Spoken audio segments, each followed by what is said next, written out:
Kata Nabi SAW, laki-laki manapun yang menikahi seorang perempuan dengan mahar yang ditunda, sedikit atau banyak, sedangkan di dalam hatinya tidak ada niat untuk menunaikannya kepada perempuan tersebut, maka ia menipunya.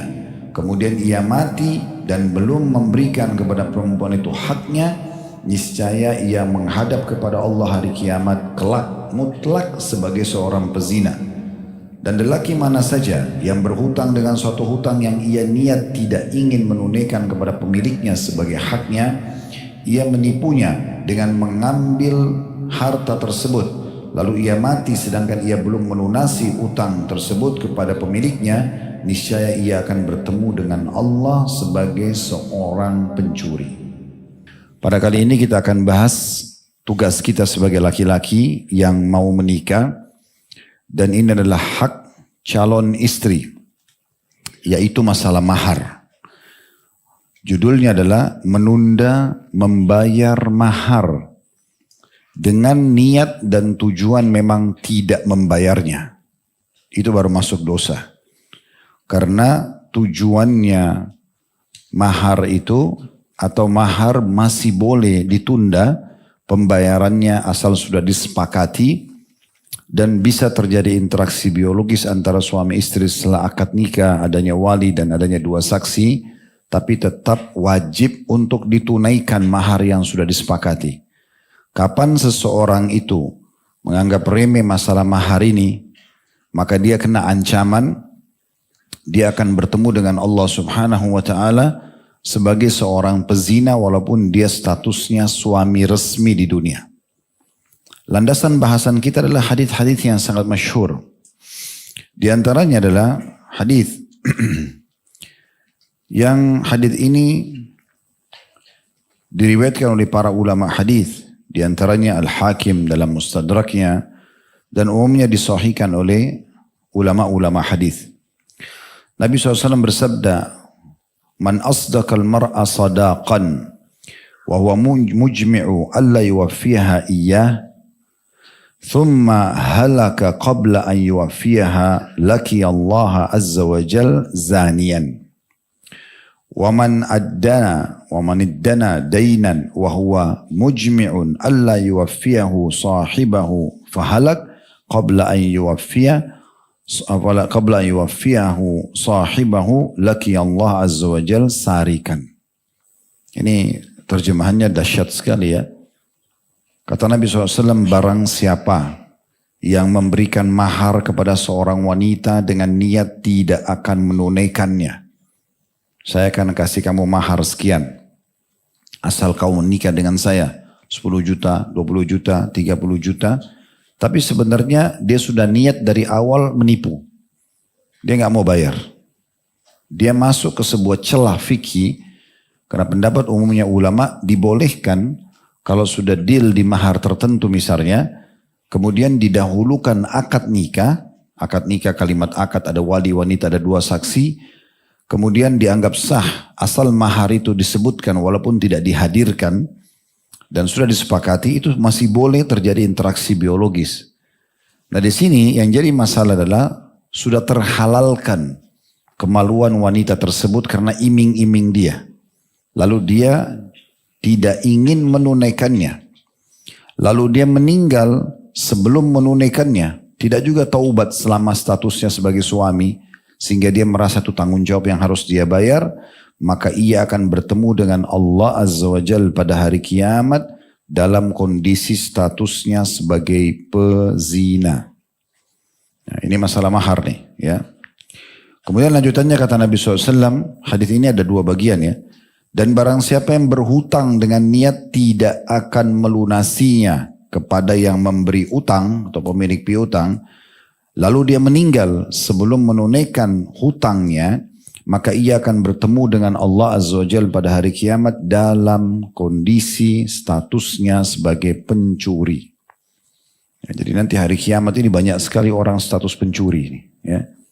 Sengaja utang sama orang, iming-imingkan orang saya akan bayar 2-3 hari, iming-imingkan kepada orang dengan membawa anaknya yang sedang sakit, dengan air matanya dan segala macam, ternyata memang dia sudah niat dari awal tidak ingin membayar. Terbukti setelah itu dia hilang. Hilang jejak, ataupun kalau ada seakan-akan tidak pernah orang berbuat baik pada dia. Orang-orang seperti ini dipastikan nanti pada hari kiamat, maka dia akan bertemu dengan Allah dalam kondisi dianggap sebagai seorang pencuri. Dalam riwayat yang lain disebutkan oleh Al-Bazzar dan yang lainnya, dari hadis Abu Hurairah radhiyallahu anhu, kata Nabi SAW, "Man tazawwaja imra'atan ala sadaqin wa huwa yanwi alla yu'addiyahu ilaiha fa huwa zanin. Wa man iddana dainan wa huwa yanwi alla yu'addiyahu ila sahibihi ahsibuhu qala fa huwa sarik." Barang siapa yang mengawini seorang perempuan dengan mahar yang sengaja ditunda. Tadi sudah kita bilang sebenarnya mahar ditunda itu masih boleh. Asal sudah disepakati dan disebutkan nilainya. Ada pendapat sebagian ulama juga kalau tidak sempat disebut nilainya, berarti perempuan tersebut punya hak mithil. Mithil itu maksudnya mahar yang sepantasnya dengan orang yang sebaya dengan dia. Baik itu di negaranya, di kotanya atau di keluarganya gitu ya. Barang siapa yang mengawini seorang perempuan dengan mahar yang ditunda, sedangkan ia berniat tidak akan membayarnya kepada perempuan tersebut, maka ia adalah seorang pezina. Kalau di sini riwayat Al-Bazzar tidak disebut di akhirat, di dunia sudah dicap sebagai seorang pezina. Di akhirat tadi kalau riwayat yang sebelumnya, kalau dia bertemu Allah sebagai seorang pezina. Dan barang siapa yang berhutang suatu utang, sedangkan ia berniat tidak akan membayarkannya kepada pemiliknya, saya mengira, kata Abu Hurairah, ya, bahwasanya Nabi SAW bersabda, dia tercatat sebagai seorang pencuri. Riwayat yang ketiga, disebutkan oleh Tabarani dalam Mu'jam As-Saghir dan Mu'jam Al-Awsat, dan semua perawi-perawinya thiqah atau terpercaya. Kata Nabi SAW, ayyuma rajulin tazawwaja imra'atan ala ma qalla minal mahri aw kathur, laysa fi nafsihi an yu'addi ilayha haqqaha, khada'aha, famata wa lam yu'addi ilayha haqqaha, laqiya Allah yawmal qiyamati wa huwa zanin. Wa ayyama rajulin istadana daynan la yuridu an yu'addi ila sahibihi haqqahu, khada'ahu hatta akhadha malahu, famata walam yu'addi ilaihi dayna laqiyallahu wa huwa sariq.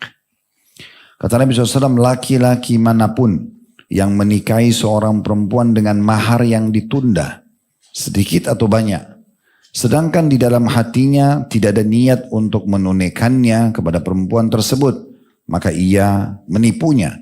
Kemudian ia mati dan belum memberikan kepada perempuan itu haknya, niscaya ia menghadap kepada Allah hari kiamat kelak mutlak sebagai seorang pezina.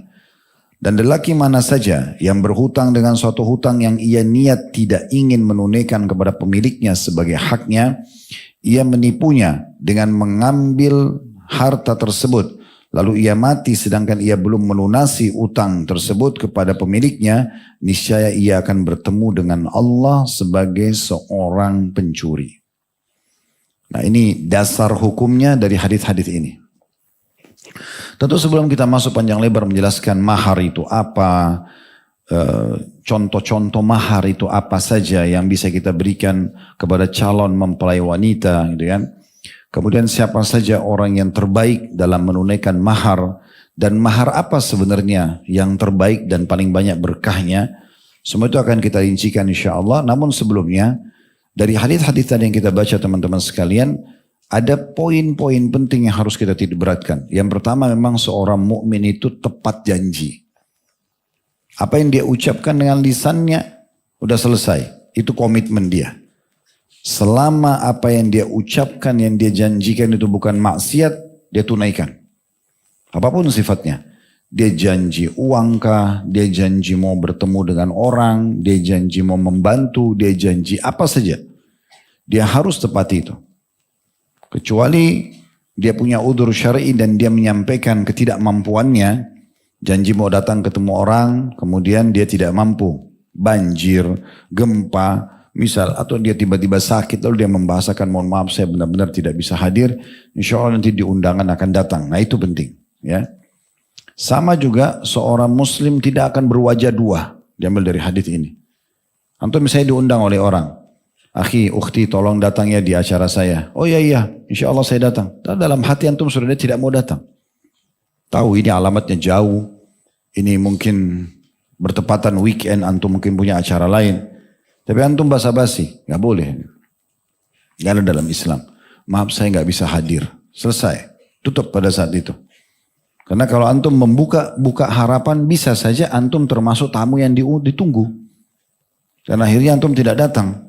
Ini mengecewakan saudara muslim.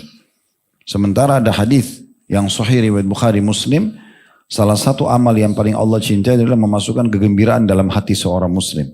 Berarti lawannya, amal yang Allah benci memasukkan kekecewaan dalam hatinya. Menakut-nakuti seorang muslim, mengecewakan seorang muslim, menghalalkan hartanya, menghalalkan darahnya, mencoreng kehormatannya, semua itu dosa besar. Semua itu dosa besar. Jangan main-main dengan masalah ini. Ingat tentang hadis riba yang pernah kami sampaikan. Kata Nabi SAW, riba itu 73 level, tingkatan. Yang paling rendah seperti orang berzina dengan ibunya sendiri. Itu berat sekali. Berarti riba yang paling rendah sama dengan bab zina yang paling tinggi. Tapi apa kata Nabi SAW? Dan level riba tertinggi, yang level ke-73-nya, itu adalah setara dengan melecehkan seorang muslim. Hati-hati, mencibir, mengiming-imingkan, janji palsu. Ini semua beratnya itu sama dengan level tertingginya riba. Kalau antum sudah bisa faham riba itu berat dosanya, mengalahkan dosa zina, maka itu lebih besar lagi. Ada harus hati-hati. Makanya seorang muslim itu apa yang nampak di wajahnya, dia senyum-senyum. Dia marah. Sahabat Nabi mengetahui Nabi SAW suka atau tidak suka dari raut wajah beliau. Beliau tidak sembunyikan. Tidak suka. Ya. Dan jujur saja. Ya. Jangan merasa karena tidak enak lalu kita bohong. Misalnya ditanya, lapar nggak? Waduh, saya nggak enak kalau saya bilang iya. Nggak iya, saya lapar. Selesai. Masalahnya apa antum malu mengatakan itu? Gitu kan? Tapi jangan juga bohong. Sebenarnya sudah kenyang. Iya sih, saya masih lapar. Tapi kenyang. Untuk apa? Ya. Timbal balik yang tidak jelas gitu ya. Bagi seorang muslim tampil, biarkan orang tahu wajah antum ya, itu sama dengan hati antum persis. Senyumnya senyum, ya tidak suka, marahnya marah, selesai. Nggak ada wajah dua. Nah itu salah satu pelajaran penting yang kita ambil daripada hadis tadi itu. Karena ini kan masalahnya orang berbuka manis ya. Dia datang ke seorang wanita, kalau kau nikah sama saya akan kasih mobil, saya akan kasih rumah, saya akan bahagiakan kamu. Wah 1001 janji. Setelah menikah tidak ada yang dikasih. Nah, ini masalah ini ya. Begitu juga dengan tadi orang mau utang. Ada riwayat yang mirip-mirip seperti ini juga. Yang dia mengiming-imingkan pemilik harta sampai hati orang itu lunak lalu terhalalkanlah hartanya. Dia nangis, dia bawa anaknya, dia pastikan memang dia akan bayar. Setelah itu hilang. Ini dianggap remeh, seakan-akan dia bisa menipu manusia itu. Ingat poin pernah saya sampaikan. Ini prinsip saya teman-teman sekalian ya. Kalau Tuhan kita itu satu. Makna la ilaha illallah, la ma'buda bihaqqin illallah. Tidak ada Tuhan yang berhak disembah kecuali Allah itu. Itu betul-betul bermakna bukan hanya kalimat tauhid semata yang kita ucapin. Oh berarti saya tidak boleh syirik. Bukan cuma itu. Salah satu maknanya adalah la ilaha illallah berarti Tuhan kita semua sama. Tuhan kita sama Tuhan orang yang kita tipu, Tuhan kita sama orang yang kita janji sama. Tuhan kita sama hewan, Tuhan kita sama tumbuh-tumbuhan sama Allah subhanahu wa ta'ala. Makanya Nabi SAW sampai menjanjikan di tumbuh-tumbuhan, di hewan-hewan ada pahala. Semuanya ada pahalanya. Ya. Itu semua hal-hal yang luar biasa. Pernah Nabi SAW bertanya kepada seorang sahabat Nabi, ini pohon-pohon kurma ini siapa yang tanam? Kata wanita tersebut, Nabi bilang, muslim kah atau bukan? Maka dia mengatakan muslim. Kata Nabi SAW, tidak ada seorang muslim yang menanam tanaman. Lalu mengambil manfaat dari pohon tersebut. Daunnya kah, buahnya kah, manusia, jin, hewan-hewan. Kecuali akan jadi pahala buat dia. Bahkan ada riwayat yang mengatakan kalau dicuri darinya pun akan jadi pahala buat dia. Hewan kita tahu anjing yang haus, lalu seseorang keluar dari sumur, minum, lalu memberikan minum air anjing tersebut dalam hadis Bukhari. Allah maafkan dosanya, dimasukkan ke dalam surga. Apalagi kalau manusia. Apalagi kalau muslim. Ini harus difahami baik-baik teman-teman sekalian ya. Jadi jadinya orang yang betul-betul jujur antara antum sama Allah Subhanahu wa taala. Lupakan dulu manusia. Muamalah kita semuanya sama Allah. Manusia ini Allah jadikan sebagai penyebab kita ada komunitas. Jadi kalau kita bohong berarti kita sedang bohong sama Allah sebenarnya. Kita menipu berarti kita menipu, melanggar hukum Allah. Kita berbuat baik, kita berbuat baik karena Allah. Ini semuanya hubungannya ke situ. Dan ingat juga poin sebelum kita masuk panjang lebar jelasin tadi poin-poin yang saya sampaikan masalah mahar dan segala macam. Kalau antum tidak suka dimuamalahi, orang berbuat sesuatu pada kita, maka jangan lakukan pada orang. Tanya diri sendiri, antum suka nggak kalau antum ditipu? Antum suka kalau antum disakiti? Suka nggak antum kalau disinggung? Suka nggak antum kalau dikerjain? Suka nggak antum kalau gini dan gitu? Pasti antum tidak suka. Nah jangan lakukan pada orang lain. Itu masuk dalam makna sabda Nabi sallallahu alaihi wasallam, la yu'minu ahadukum hatta yuhibbu li akhihi ma yuhibbu li nafsi. Tidak akan sempurna iman seseorang dari kalian sampai dia mencintai untuk saudaranya apa dia cintai buat dirinya sendiri. Kita selalu inginkan kebaikan buat orang sebagaimana kita berharap buat kita. Kita tidak mau ganggu orang sebagaimana kita juga tidak mau diganggu. Baik, sekarang kita masuk ke masalah mahar dulu. Mahar ini teman-teman definisi ulama menjelaskan umumnya sih buku-buku fikih ya. Secara etimologi dan terminologi. Etimologi itu bahasa. Secara bahasa kurang lebih terjemahnya sesuatu yang menjadi wajib karena adanya pernikahan. Jadi disepakati mahar itu wajib. Harus ada. Ya. Kemudian secara terminologi atau syar'i adalah sesuatu yang menjadi wajib hukumnya dari mempelai laki-laki berupa harta ataupun manfaat yang bisa diberikan kepada calon mempelai perempuan karena adanya jima atau hubungan biologis yang akan terjadi. Ya. Jadi memang dengan mahar itu tentu saja hukumnya wajib dan dengan mahar itu terhalalkanlah hubungan biologis tersebut. Selain tentu akad nikah, selain wali wanita, selain juga ada dua saksi. Ya. Sejalan dengan firman Allah Subhanahu wa taala dalam surah An-Nisa. Surah nomor 4 ayat 4. Wa atun nisaa saduqatihinna nihla fa in tibna lakum an syai'in minhu nafsan faquluhu hani'an mari'a, kata Allah. Berikanlah mas kawin itu atau mahar kepada wanita yang kamu nikahi sebagai pemberian dengan penuh kerelaan. Tidak ada beban, boleh negosiasi ya sehingga sampai pada titik tertentu. Kemudian jika mereka menyerahkan kepadamu sebagian dari mas kawin itu dengan senang hati. Karena setelah kita tentukan mahar misalnya 10 juta rupiah, 5 juta rupiah, 1 juta rupiah atau apalah. Nanti akan kita jelaskan ada pilihan-pilihannya ya. Ada uang, ada jasa, itu bisa. Ada sesuatu yang manfaat kembali kepada si wanita, nanti akan kita paparkan itu insya Allah. Maka perempuan punya hak sepenuhnya mengelolanya. Kalau misal setelah menikah ternyata sang suami bangkrut. Lalu si istri ini masih pegang maharnya 10 juta. Lalu dia mengatakan pakai aja ini sebagai modal. Tidak apa-apa, saya halalkan. Dia tidak bilang itu utang misalnya. Maka ini yang Allah katakan. Kalau mereka atau jika mereka para istri menyerahkan kepadamu sebagian dari mas kawin itu dengan senang hati. Maka boleh kamu ambil pemberian tersebut. Ya sebagai makanan yang sedap. Lagi baik akibatnya. Maksudnya tidak salah, tidak ada dosanya. Sesuatu yang sudah diberikan pada istri haram untuk diambil kembali. Kecuali dengan keridhaan dirinya. Ya. Jadi kalau misalnya kita sudah bilang ini buat kamu. Kasih motor, kasih mobil. Kita sudah bilang buat kamu. Berarti sudah punya dia. Kapan dia meninggal antum termasuk ahli warisnya sebagai suami. Gitu kan. Jadi gak boleh diambil kembali. Beda kalau kita pinjam nama. Makanya harus jelas akadnya ya. Sekarang seorang suami dia supaya tidak kena pajak progresif misalnya. Karena punya 2-3 rumah, dia pakai nama dia pakai namanya istrinya misalnya. Dia akad dari awal. Ini rumah cuman pakai namamu saja ya. Tetap ini rumah atas milik saya, ditulis akadnya gitu kan. Saya meninggal ini jadi warisan buat kamu sama anak-anak misalnya. Supaya jelas gitu ya. Kalau tidak jadi masalah, sering kalau ada ikhwat datang bertanya, Ustaz, ya saya waktu menikah saya namakan semua harta saya ke istri saya.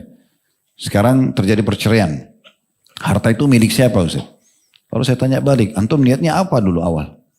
Kalau antum niat memberikan istri, ya tidak ada hak antum di situ sama sekali, walaupun antum yang kerja. Tapi kalau antum cuma sekedar pinjam namanya dan akadnya jelas, berarti itu hak antum, antum kembali. Ambil kembali. Jadi ini biar jelas berhubungan dengan masalah itu ya. Jadi ayat tadi surah An-Nisa ayat 4 ini, Allah memerintahkan kaum laki-laki memberikan mahar kepada wanita yang mau dinikahi ya. Dan hal tersebut menunjukkan bahwa mahar merupakan syarat sahnya pernikahan. Ini disepakati oleh para ulama. Artinya tanpa mahar tidak sah pernikahan tersebut. Yang wajib dipenuhi dari pihak mempelai pria. Pernikahan tanpa mahar berarti pernikahan tersebut tidak sah. Meskipun pihak wanita telah ridho untuk tidak mendapatkan mahar. Ya, tetap harus ada maharnya ya. Misalnya contoh disepakati mahar. Lalu sebenarnya harus ada maharnya sebagai syarat syariat ya. Tapi kalau wanita mengatakan, udah saya nggak usah dikasih mahar apapun. Ya. Dia nggak bisa mengucapkan itu sebenarnya. Kalau secara syar'i, harusnya tidak usah diucapkan.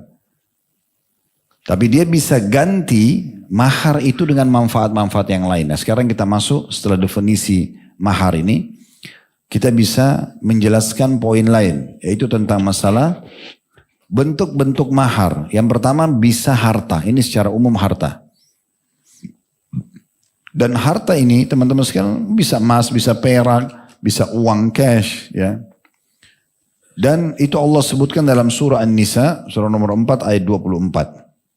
Yang bunyinya, wal muhsanatu minan nisa'i illa ma malakat aymanukum kitaballahi alaikum wa uhinna lakum ma wara'a dzalikum an tabtagu bi amwalikum muhsinina ghaira musafihin.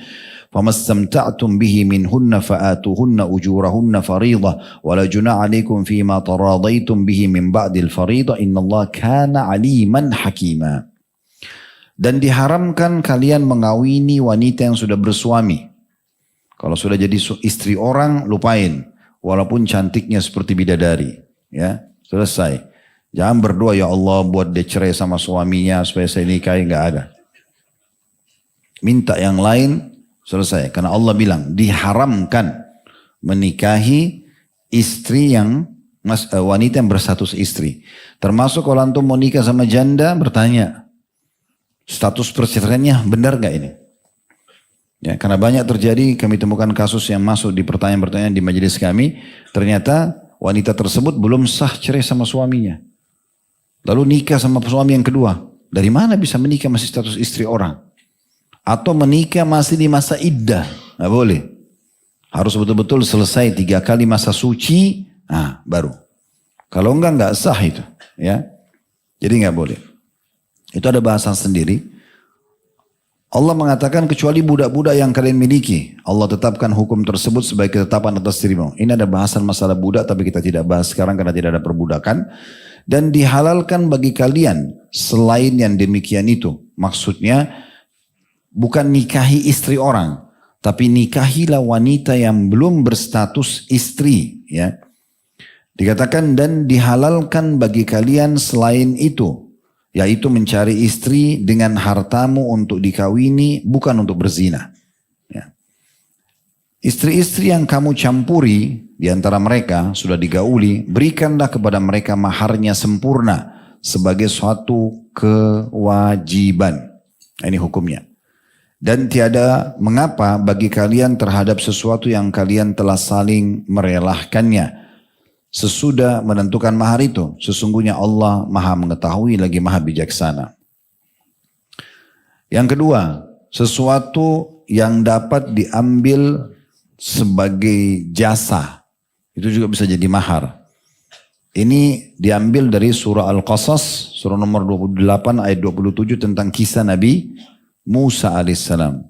Waktu beliau lari dari Fir'aun dan pergi ke Madian, ketemu dengan Nabi Shu'aib alaihissalam dan akhirnya Nabi Musa sempat membantu kedua anak gadis Nabi Shu'aib dan setelah melihat amanahnya dan kekuatan fisiknya karena batu yang ditutup sumur di Madian itu nggak bisa diangkat kecuali 10 orang. Nabi Musa sempat angkat sendiri dan memberikan minum air kepada dua anak gadisnya Nabi Shu'aib.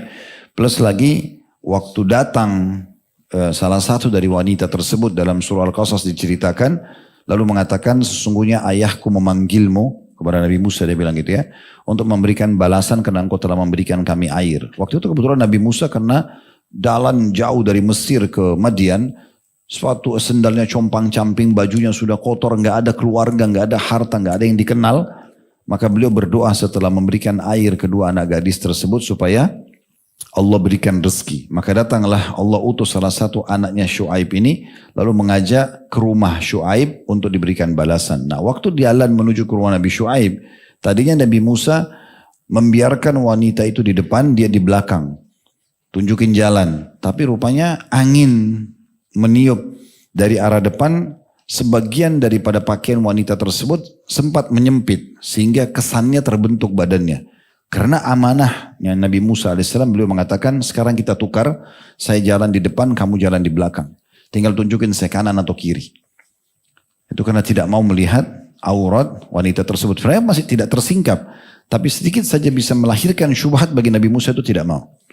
Maka sampailah ke rumah Syuaib, lalu diceritakan semua, lalu wanita tersebut mengatakan, wahai ayahku, dalam surah Al-Qasas, panggillah dia, jadikan orang ini sebagai orang yang bisa membantu kita. Karena dia qawiyun amin. Qawi itu kuat karena dia bisa ngangkat batu itu sendiri. Nanti dia bisa membela keluarga kita, bisa mengembalakan domba, dan dia terpercaya. Tadi karena tidak mau lihat aurat wanita. Maka Nabi Syuaib tidak nanggung-nanggung. Karena sudah berkumpul dua sifat ini, sudah kuat secara fisik dan terpercaya amanah, maka langsung ditawarkan menikah dengan salah satu dari anak perempuan ini. Berarti antum kalau mau mudah diterima lamarannya, harus qawiyun amin. Nah, kuat secara fisik dan terpercaya. Kalau matanya jelalatan sana sini, sudah begitu lemah lagi secara fisik, matanya saja yang kuat melotot melihat, nah itu nggak bisa jadi suami. Apa kata Nabi Syuaib? Qala inni uridu an unkihaka ihda ibnatayya hataini ala an ta'jurani thamaniya hijaj. Fa in atmamta 10 famin 'indik wa ma uridu an ashukka 'alaik satajiduni insyaallah minas salihin. Al-Qasas surah nomor 28 ayat 27. Kata Nabi Syuaib alaihissalam, berkata Syuaib, sungguhnya aku bermaksud menikahkan kamu dengan salah satu dari kedua anak perempuanku ini atas dasar bahwa kamu bekerja denganku 8 tahun.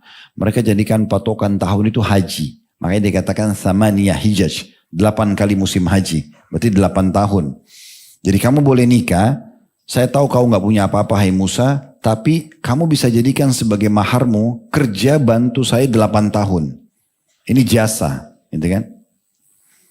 Maka aku tidak ingin memberatkanmu. Maaf, sebelumnya begini ya. Syuaib berkata, sungguhnya aku bermaksud menikahkan kamu dengan salah satu dari kedua anak perempuanku di atas dasar bahwa kamu bekerja denganku 8 tahun.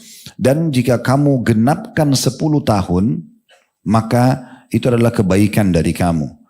Maka aku juga tidak ingin memberatkanmu. Dan kamu insya Allah akan mendapatkanku termasuk orang-orang yang baik. Nah di sini terjadilah pernikahan akhirnya. Nabi Musa karena tidak punya harta, maharnya adalah 8 tahun bekerja dengan Nabi Syuaib. Tinggal serumah, membantu gembalakan domba, mengambil air dan segala macam gitu ya. Berarti boleh jasa. Nah seperti itu. Kemudian yang ketiga adalah sesuatu yang bermanfaat yang bisa kembali kepada wanita tersebut. Apakah itu membebaskannya dari keterbudakan? Di masa dulu ada keterbudakan ya. Ada perbudakan. Kalau pasukan Muslim menang melawan pasukan kafir, yang ada di pasukan kafir itu jadi harta rampasan perang, hartanya. Dan orang-orangnya bisa jadi hukumnya hukum perbudakan masa itu ya. Nah Nabi SAW pernah di dalam sebuah riwayat Bukhari, waktu beliau menang melawan kaum Yahudi, maka salah satu tawanan wanita mulia bernama Sofia binti Huyai. Huyai ini pendeta Yahudi dan sekaligus raja mereka, Huyai bin Akhtab, tapi meninggal dalam keadaan kafir. Intinya waktu itu Anas bin Malik mengatakan anna Rasulullah SAW a'taqa Safiyah wa ja'ala itquha sadaqaha. Sesungguhnya Nabi SAW memerdekakan Sofia binti Huyai, kemudian menikahinya dan menjadikan kemerdekaannya sebagai mahar. Nah, di sini orang kalau dalam keterbudakan susah ya, karena bisa diperjualbelikan, posisinya bukan seperti umumnya manusia gitu ya. Karena mereka terikat dengan keterbudakan, bisa dipekerjakan oleh majikannya. Ada hukum sendiri masalah perbudakan itu. Tapi Nabi SAW menawarkan Sofia, mau nggak? Kalau kau masuk Islam, saya akan jadikan masuk Islammu itu, saya akan nikahi kamu dan itu dijadikan sebagai mahar. Maka Sofia pun setuju. Tentu ada kisah panjang tentang bagaimana Sofia langsung terima pernikahan Nabi ya. Selain memang Nabi SAW adalah seorang Nabi makhluk yang mulia, juga karena ada kisah dia pernah mendengar waktu kecil dari pamannya dan ayahnya tentang kebenaran risalah Nabi Muhammad SAW. Karena pamannya dan ayahnya adalah pendeta Yahudi. Tapi intinya ini manfaat kembali kepada wanita tadi. Juga kalau masih ingat pernah Ummu Sulaim, ibunya siapa? Anas bin Malik radhiyallahu anhu ya. Ummu Sulaim ini suami pertamanya bernama Malik. Waktu Ummu Sulaim masuk Islam, dia tawarkan suaminya masuk Islam, suaminya nggak mau. Akhirnya dia kena jengkel, dia keluar dari rumah, ketemu sama musuh-musuhnya, terbunuh. Mati dalam keadaan kafir.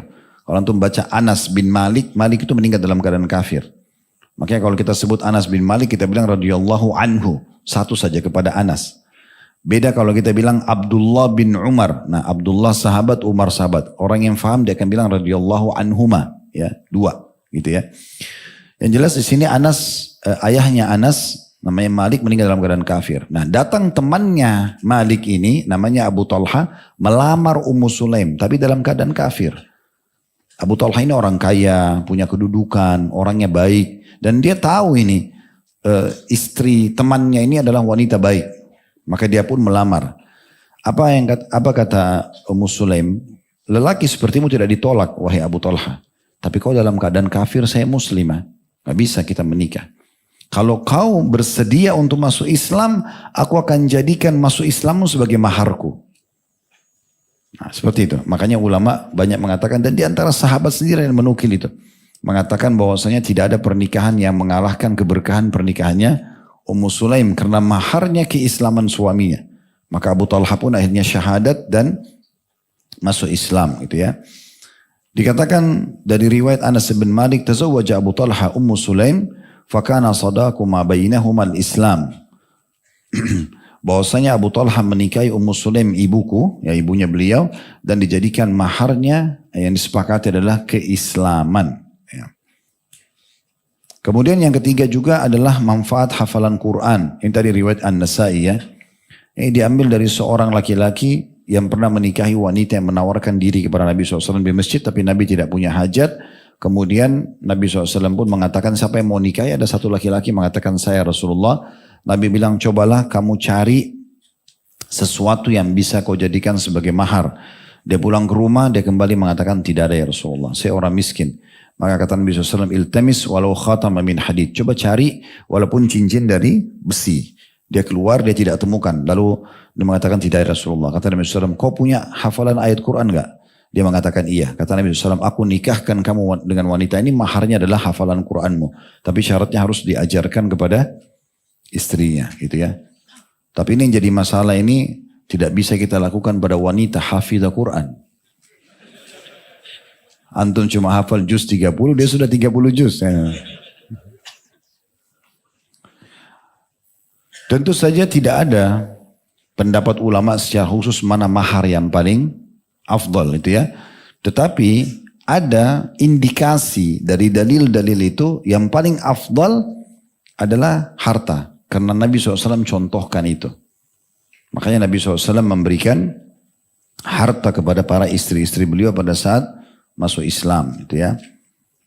Kecuali Sofia tadi karena masuk Islamnya. Dan kita pindah sekarang ke poin selanjutnya, mahar. Mahar itu yang paling baik adalah yang paling mudah, yang paling sederhana maharnya ya. Sebagaimana sabda Nabi SAW, khairus sadaqi aisarahu. Ketahuilah sebaik-baik mahar adalah yang paling ringan. Diriwayatkan oleh Imam Al-Hakim. Jadi perlu kita ketahui teman-teman semua, kita laki-laki ya, yang belum menikah, yang sudah menikah, yang punya anak gadis nanti dia menjadi walinya. Kita dalam pernikahan tidak menjual anak. Ini bukan transaksi. Maaf saya bahasakan ini karena kita ada di negeri kita ini orang jadikan anaknya sebagai bahan transaksi. Mau nikahi anak saya kau harus siapkan uang 2 miliar. Kau harus siapkan begini dan begitu maharnya misalnya. Ya, apakah itu disalahkan? Tidak disalahkan, tapi itu mencoreng muru'ah. Mencoreng kehormatan dia sebenarnya, gitu kan. Dia harusnya memilih apa yang Nabi SAW katakan, justru mahar yang paling baik adalah yang paling ringan, ya, yang paling banyak berkahnya. Dalam riwayat lain, kata Nabi SAW, khairun nikahi aisaruhu. Ketahuilah pernikahan yang paling baik adalah yang paling mudah. Yang paling mudah. Sementara kalau juga ada riwayat lain tentunya ya. Banyak riwayat yang berbicara tentang masalah ini. Tentang masalah bagaimana mahar itu makin sederhana makin bagus ya. Tetapi di sini bukan juga seseorang kemudian dia punya kemampuan misalnya. Dia punya kemampuan, dia bisa memberi contoh, dia memberi 10 juta rupiah. Lalu kemudian, udahlah karena Nabi bilang yang paling mudah saya kasih 1.000 rupiah saja. Misal. Nah, ini juga bukan itu yang dimaksudkan ya. Jadi ini sesuai dengan kondisi dan keadaan. Kalau misalnya antum memang punya uang miliaran, bagi antum 10 juta itu kecil, itu aisar namanya. Masuk dalam makna ini. Ya kan itu? Relatif ya. Kalau antum misalnya punya kemampuan punya uang 1 miliar, 2 miliar, 3 miliar. 10 juta bagi antum kecil. Karena 1 miliar itu 1.000 juta. Lalu antum memberikan mahar 10 juta. Sebenarnya masuk dalam makna ini. Sebenarnya itu mudah buat antum. Jadi mudahnya di sini bukan dari sisi angkanya. Kemudahan dari antum pribadi. Gitu kan? Ada orang mungkin bagi dia, karena dia tidak punya uang, belum punya pekerjaan, 1 juta aja sudah besar sekali buat dia. Maka dia pun memberikan mahar seperti itu misalnya contohnya. Gitu ya. Makanya Abdurrahman bin Auf radhiyallahu anhu, beliau memberikan mahar setelah punya income, wanita Ansar yang dia nikahi, emas seperti biji kurma. Nah gitu. Padahal sebenarnya Abdurrahman pada saat itu baru memulai usahanya. Dan mungkin seperti biji kurma, emas lumayan harganya. Tetapi dia memberikan karena dianggap itu mudah bagi dia. Nah seperti itu ya. Jadi kemudahan itu bukan dari angka yang kita mengatakan, oh yang mudah itu 1 juta, 2 juta tidak. Lihat kondisi dan keadaan antum. Ya. Seperti itu kurang lebih gambaran. Ya. Kemudian dalam hadis yang lain juga diriwayatkan Imam Ahmad kata Nabi SAW, min yumnil mar'ati an tatayassar khidbatuha wa an yatayassar sadaquha wa an yatayassar rahimuha. Termasuk berkahnya seorang wanita adalah mudah dikhidbah. Jadi kalau sudah dilamar, sudah ditemukan agamanya laki-laki ini, nggak usah bilang lagi, mungkin siapa tahu ada laki-laki yang lebih baik. Itu mungkin saja tidak, gitu kan? Nggak usah ditunda. Mungkin ini yang terbaik yang datang. Jadi kata Nabi SAW, termasuk berkahnya seorang wanita yang mudah khidbahnya pada saat dilamar dan mudah maharnya dan yang juga mudah memiliki keturunan. Mudah memiliki keturunan. Karena memang ada juga orang yang mungkin mandul, tidak bisa punya keturunan. Kita sudah tidak asing dengan hadis Nabi SAW.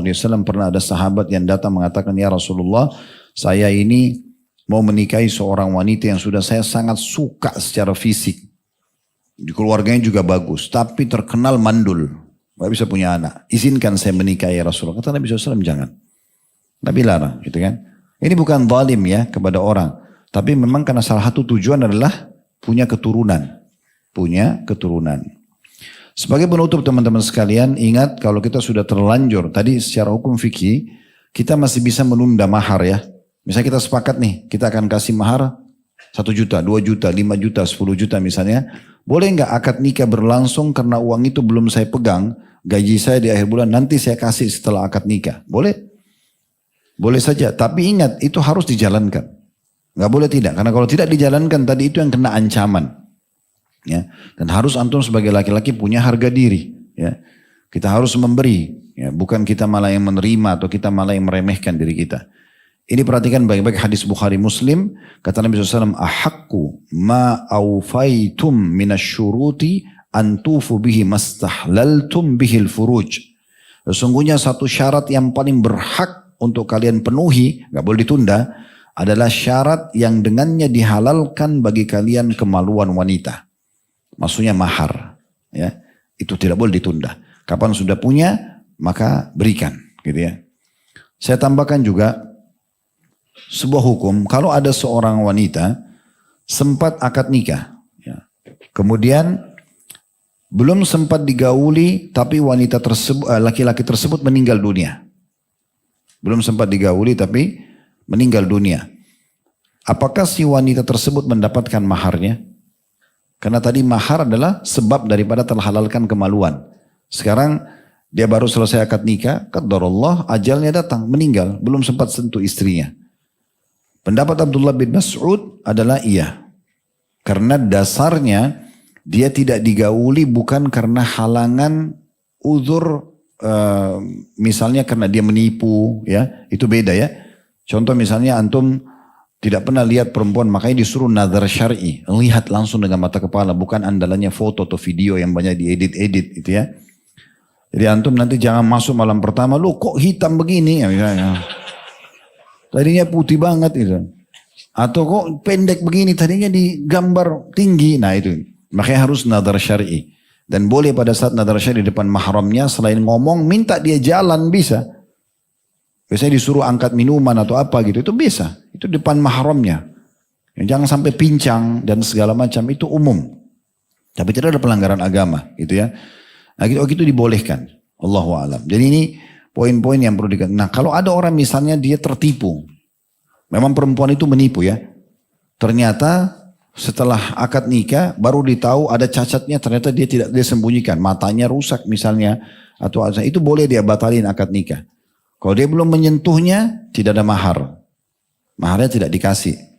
Tapi kalau dia sudah menggaulinya dan sempat ketahuan hal tersebut, tetap diambil maharnya.